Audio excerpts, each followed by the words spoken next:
Linear Regression, our tutorial. You started a new topic this week, linear regression, and it is by far my favorite topic. We have quite a few tools we can use in R that will make finding the line of best fit very easy. The example we will focus on will be for the skeletal remains dataset. This is a new dataset that contains quantitative BMI measurements for each skeleton. And we will investigate the linear relationship between the age difference using the de Ganji method and the BMI of a skeleton. Again, we will set our working directory, read in the data, and attach the variable names.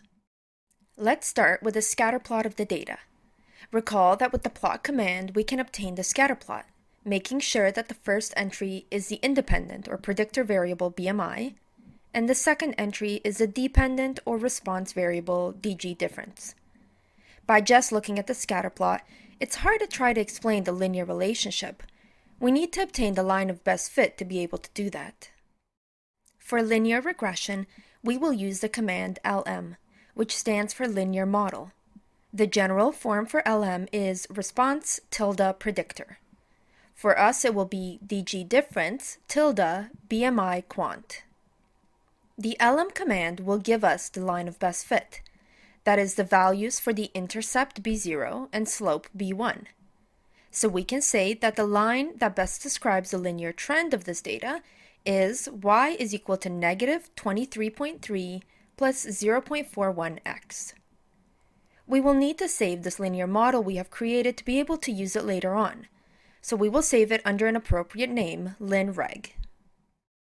If we want to visualize this line, we can recreate the scatterplot with the plot command as above, and add the line of best fit with the command abline, which takes as an argument the linear model we saved, linreg. In Lecture 7.2, you were also introduced to the coefficient of determination, or R squared, and the residuals. The residuals can be obtained from the linear model saved, linreg, $residuals. This gives us the residual at each of the 400 observations. You might be interested to plot these residuals, or even find their mean, to convince yourself that it is approximately 0. Probably the most useful command for a linear model is the summary command. If we ask for the summary of linreg, we obtain an output rich with information. Let's go through it step by step. We are reminded of the linear regression formula, which created this output. Below, we have summary statistics for the residuals. Next, we are given the coefficient estimates and test statistics, which you discussed in Lecture 7.3. For the intercept and the slope of the regression line, we are given the estimates B0 and B1,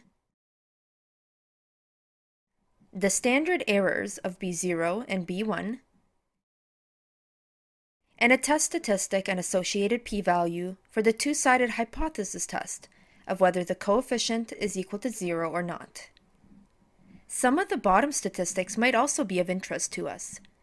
We have the standard deviation of the residuals and the degrees of freedom used in the tests.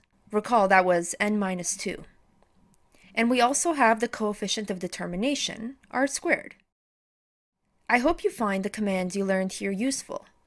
Try them for yourself with the life expectancy dataset.